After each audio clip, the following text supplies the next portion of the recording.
Selamat siang teman-temannya semuanya di sini kelompok 7. Yang terhormat kepada dosen pembimbing kami, terima kasih untuk menyempatkan waktunya untuk presentasi kelompok 7 tentang aspek diabetes mellitus dan teman-teman kelompok 7 yang berbahagia semuanya. Baik, sebelumnya kita akan memperkenalkan diri terlebih dahulu untuk masing-masing kelompok 7. Boleh next? Baik, sekalian di absen ya. Yang pertama ada saya sendiri, Jenny Dwi Ramasari, hadir. Yang kedua ada Cynthia. Hadir. Yang ketiga ada Rachel. Hadir. Yang keempat ada Marta Nisa. Hadir. Yang kelima ada Jirsia. Hadir. Yang keenam ada Kriska. Hadir. Yang ketujuh ada Dinda. Hadir. Yang kedelapan ada Fiona. Hadir. Yang kesembilan ada Vivi. Hadir. Yang ke-10 ada Naila Paramita. Yang ke-11 ada Zaimato. Hadir. Baik, untuk semua anggota hadir ya. Boleh next. Bisa dibacakan oleh rekan kami. Untuk yang pertama, apa itu diabetes mellitus? Diabetes mellitus atau DM merupakan penyakit gangguan metabolik menahun dan ditandai kurangnya hormon insulin, resistensi insulin atau keduanya sehingga menyebabkan kadar gula darah tinggi dan gangguan metabolisme karbohidrat, protein, serta lipid. Kondisi ini dapat menimbulkan komplikasi makrovaskular, mikrovaskular, dan neurologis seperti penyakit kardiovaskular, gangguan ginjal, pecahnya pembuluh darah, serangan jantung, stroke, ulkus kaki, dan infeksi, hingga amputasi. DM dikenal sebagai silent killer dan mother of disease karena sering tidak disadari serta menjadi induk berbagai penyakit seperti hipertensi, stroke, gagal ginjal, dan kebutaan. Untuk learning outcome atau LO-nya ya yang pertama menyusun pengkajian keperawatan pada pasien DM, yang kedua merumuskan diagnosa keperawatan pada pasien DM, yang ketiga menyusun luaran keperawatan dengan prinsip SMART, yang keempat menyusun intervensi keperawatan dengan prinsip ONIC, yang kelima mengimplementasikan asuhan keperawatan, yang keenam melakukan evaluasi keperawatan dengan prinsip SWOT. Baik, terima kasih untuk Fiona yang telah membacakan pengertian DM dan LO-nya. Selanjutnya kasusnya bisa dibacakan oleh rekan kami, Jirsia. Selanjutnya ada kasus seorang wanita berusia 52 tahun datang ke Poliklinik RS Unjani dengan keluhan pusing dan lemas. Ada data tambahannya, sering terbangun di malam hari untuk buang air kecil. Kedua, sering merasa haus.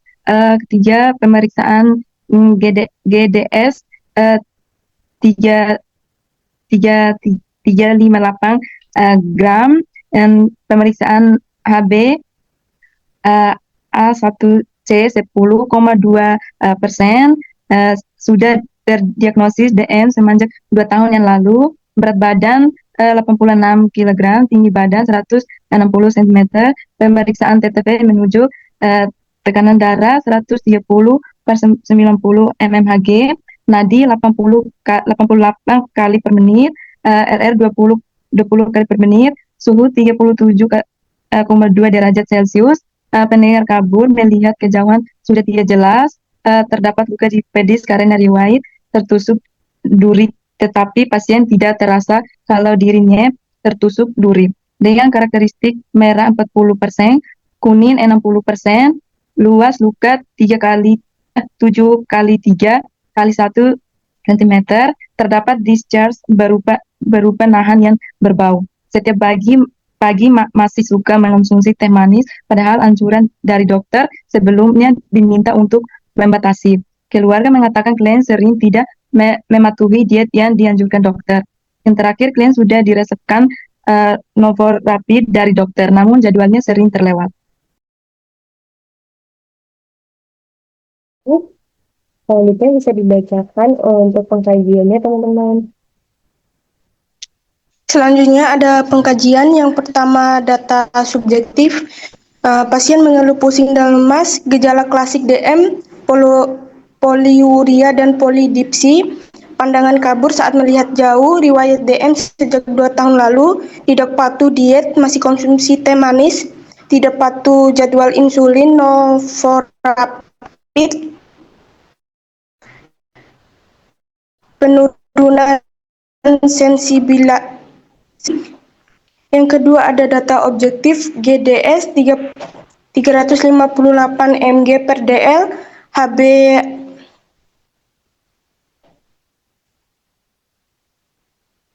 HbA1c 10,2%, kontrol gula darah buruk, BB dan TB 86 per kg per 160 cm, IMT 33,6, obesitas, TTV TD 130 per 90 mmHg, nadi 88 kali per menit, RR 20 kali per menit, suhu 37,2 derajat Celcius, luka pedis 7 kali 3 kali 1 cm, merah 40%, kuning 60%, terdapat nanah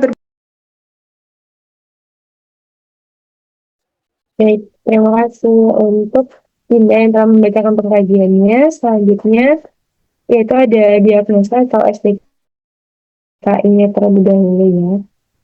Diagnosa yang pertama adalah ketidakstabilan kadar glukosa darah D0027. Etiologi ketidakstabilan kadar glukosa darah berhubungan dengan resistensi insulin, gangguan glukosa darah. Puasa dibuktikan dengan GDS 358 mg per dl, HbA1c 10,2%, pusing, lemas. Yang kedua, gangguan integritas kulit atau jaringan D0129. Gangguan integritas kulit atau jaringan berhubungan dengan neuropati perifer. Perubahan sirkulasi dibuktikan dengan kerusakan jaringan kulit pedis. Pendarahan 7 kali 3 kali 1 cm. Terdapat nanah dan bau. Yang ketiga, ketidakpatuhan D0114.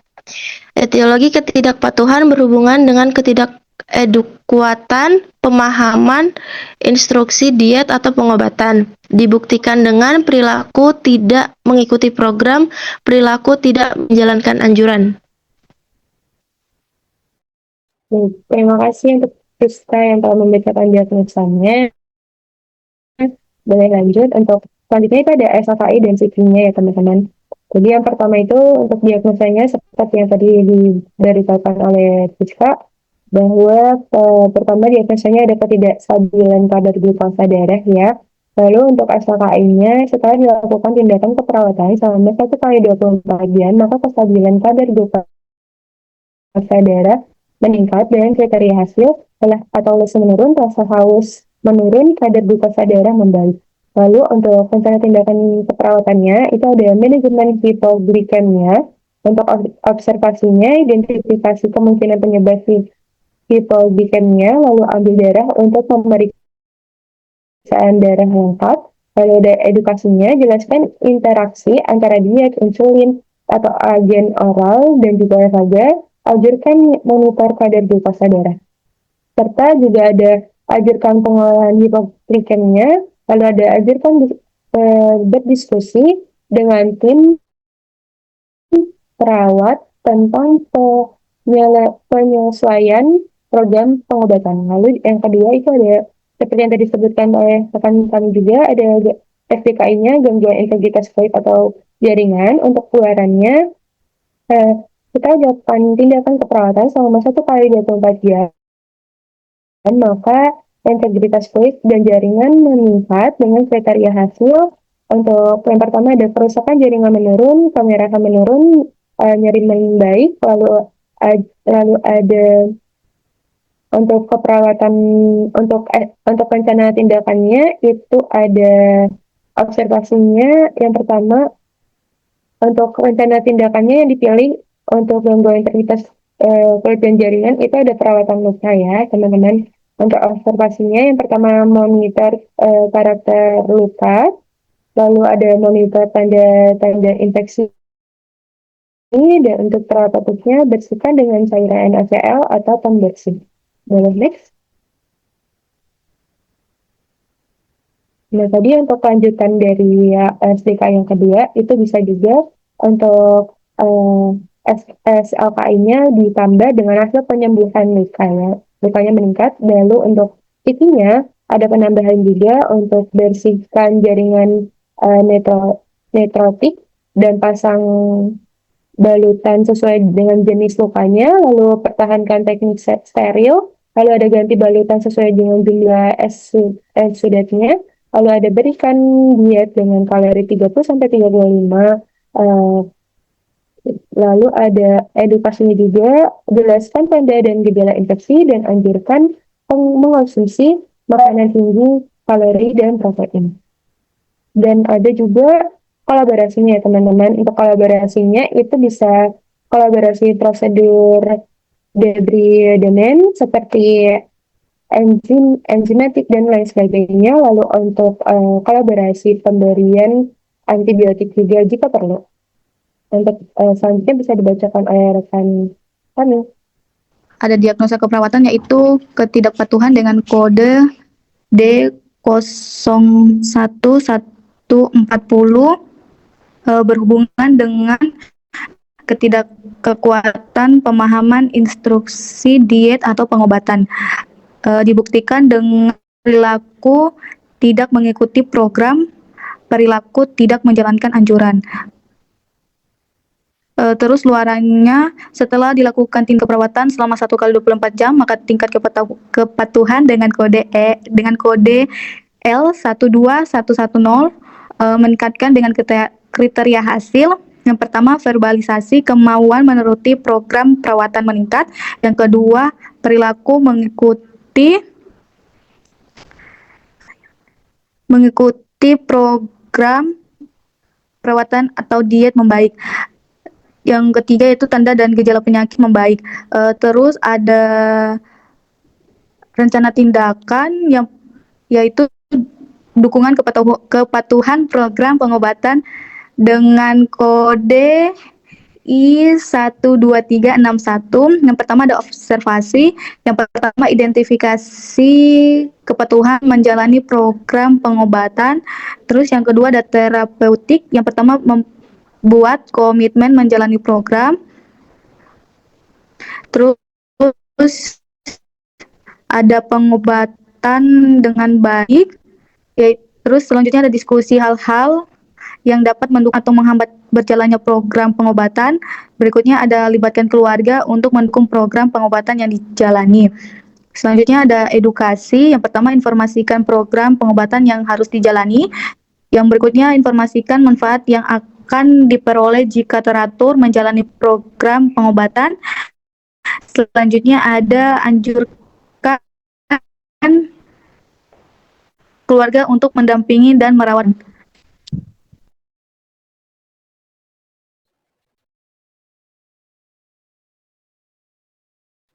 Terima kasih untuk Lesa yang telah membacakan lanjutan dari asal saya dan citinya. Selanjutnya bisa dibacakan untuk implementasi dan evaluasinya. Baik, untuk implementasi dan evaluasinya, ada hari Rabu 11 Februari 2026 untuk waktunya 8 WIB. Ada manajemen hiperglikemia untuk implementasinya. Yang pertama, mengidentifikasi kemungkinan penyebab hiperglikemia, menjelaskan interaksi antara diet insulin atau agen oral dan olahraga, menganjurkan monitor kadar glukosa darah, menganjurkan pengelolaan hiperglikemia, tanda dan gejala, lalu yang terakhir menganjurkan berdiskusi dengan tim perawatan tentang penyesuaian program pengobatan. Untuk evaluasinya, subjektifnya pasien mengeluh pusing dan lemas, pasien mengeluh haus terus-menerus, sering terbangun malam hari untuk BAK, pasien mengeluh pandangan kabur, lalu objektifnya GDS 358 mg per dl, HbA1c-nya 10,2%, lalu untuk mukosanya bibir kering, flugor kulit menurun, lalu untuk analisisnya, masalah ketidakstabilan kadar glukosa darah belum teratasi. Untuk planning selanjutnya, Untuk planning selanjutnya yaitu monitor GDS berkala setiap sebelum makan.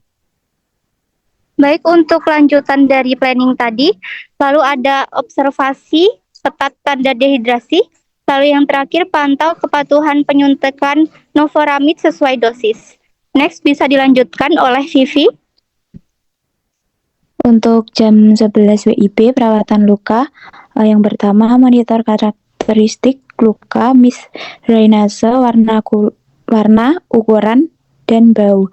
Untuk yang kedua memonitor tanda-tanda infeksi, membersihkan dengan cairan NaCl atau pembersih non toksik sesuai kebutuhan, membersihkan jaringan neurotik, memasang balutan sesuai jenis luka, mempertahankan teknik steril saat melakukan perawatan luka, mengganti balutan sesuai jumlah exuded dan drainase, memberikan diet dengan kalori 30-35 kcal per kgbb per hari dengan protein 1,25 sampai 1,5.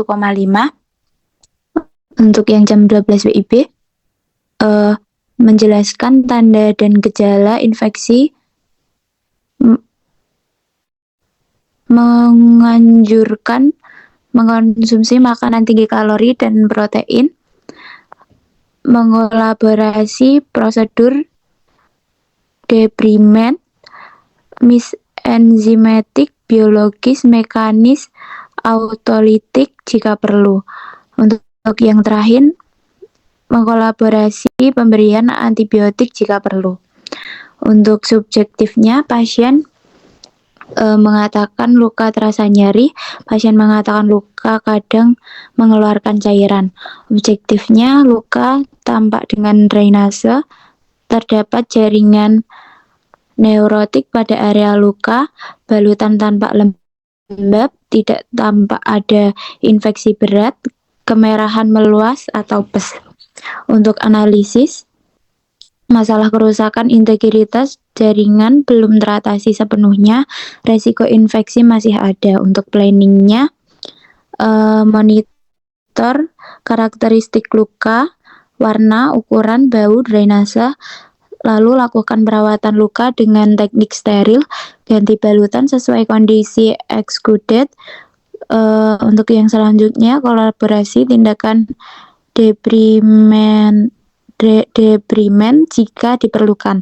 Untuk yang selanjutnya, edukasi pasien tentang tanda dan gejala infeksi.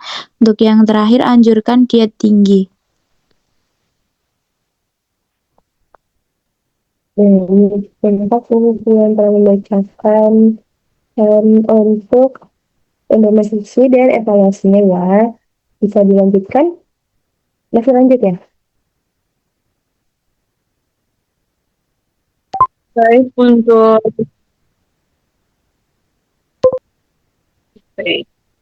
Baik, untuk yang selanjutnya yaitu dukungan kepatuhan program pengobatan dilakukan jam 1 WIB. Yang pertama, membuat komitmen menjalani program pengobatan dengan baik. Yang kedua, mendiskusikan hal-hal yang dapat mendukung atau menghambat berjalannya program pengobatan. Yang ketiga, melibatkan keluarga untuk mendukung program pengobatan yang dijalani. Yang keempat, menginformasikan program pengobatan yang harus dijalani. Yang kelima, menginformasikan manfaat yang akan diperoleh jika teratur menjalani program pengobatan. Dan yang terakhir yaitu menganjurkan keluarga untuk mendampingi dan merawat pasien selama menjalani program pengobatan. Untuk evaluasinya, yang pertama, subjektifnya, pasien mengatakan kadang lupa minum obat dan pasien mengatakan ingin sembuh dan bersedia mengikuti pengobatan. Untuk objektifnya, yang pertama, pasien mampu mengulang kembali jadwal pengobatan. Yang kedua, keluarga hadir dan bersedia mendampingi pasien. Yang selanjutnya yaitu analisis. Kepatuhan program pengobatan belum optimal, tetapi pasien kooperatif. Dan yang terakhir yaitu planning, motivasi pasien untuk konsisten menjalani pengobatan, melibatkan keluarga dalam pengawasan terapi, evaluasi kepatuhan secara berkala, dan yang terakhir yaitu reinforcement manfaat kepatuhan terhadap pengobatan. Baik. Bisa dilanjutkan teman-teman untuk kesimpulan dan sarannya. Baik, untuk kesimpulannya, pasien dengan diabetes mellitus mengalami ketidakstabilan kadar glukosa darah yang ditandai dengan GDS 358 dan HbA1c 10,2%. Gejala yang muncul seperti pusing, lemas, sering haus, sering buang air kecil malam hari, dan pandangan kabur menunjukkan kontrol gula darah belum optimal. Luka pada area pedis dengan nekrosis dan discharge berbahu mengindikasikan infeksi dan kontrol glukosa yang buruk, diperparah dengan ketidakpatuhan terhadap diet dan penggunaan insulin. Asuhan keperawatan sistematis berbasis SDKI, SLKI, dan SCKI telah diberikan melalui observasi, tindakan terapeutik, edukasi, dan kolaborasi tim. Meski belum sepenuhnya teratasi, pasien dan keluarga menunjukkan sikap kooperatif dan peningkatan kepatuhan dengan harapan kondisi lebih terkontrol dan resiko komplikasi menurun. Untuk sarannya, satu, tenaga kesehatan diharapkan meningkatkan edukasi berkesinambungan mengenai pengelolaan diabetes mellitus, terutama kepatuhan diet, penggunaan insulin, dan perawatan kaki. Kedua, untuk institusi pendidikan perlu memperkuat pembelajaran asuhan keperawatan berbasis SDKI, SLKI, dan SIKIM. Untuk mahasiswa keperawatan diharapkan meningkatkan keterampilan intervensi dan pengajian menyeluruh, dan yang terakhir untuk pasien dan keluarga pasien diharapkan lebih disiplin dalam menjalankan pengobatan, mengatur pola makan, menggunakan insulin sesuai jadwal, dan rutin memantau glukosa darah. Terima kasih untuk Maira yang telah membacakan saran dan juga teman-teman semuanya untuk mempresentasikan hasil diskusi kami untuk siang hari ini. Kurang lebihnya mohon maaf. Wassalamualaikum warahmatullahi wabarakatuh.